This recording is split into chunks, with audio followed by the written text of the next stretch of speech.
আসসালামু আলাইকুম। রাজন দা বললো চলো তোমাকে আজকে একটা ডিফারেন্ট ধরনের খাবার খাওয়াবো। দুজন মিলে চলে গেলাম ইসলামপুর পুলিশ ফাঁড়ির ওখানটাতে। এখানে অনেক অনেক হোটেল আছে। আমরা গেলাম সাভার হোটেলে।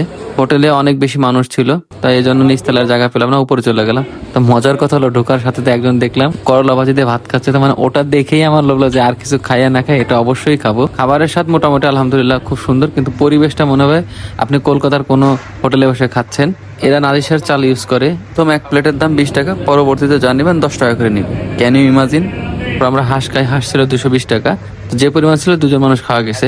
আপনারা যদি কেউ কখনো আসেন এখানটাতে একটা জিনিস কম পাবেন, সেটা যে অন্যান্য হোটেলে যেমন একটু রিল্যাক্সে বসতে পারেন ভাই, এই জিনিসটা নেই। কারণ একটু চাপাচাপি বা লোকজন বেশি ক্রাউডি, কারণ প্রচুর মানুষ আসে এখানে খেতে। তাদের ব্যবহারও খুব ভালো লাগছে আমার কাছে। যাক আলহামদুলিল্লাহ, খাবারগুলো বেশ মজারই ছিল আলহামদুলিল্লাহ।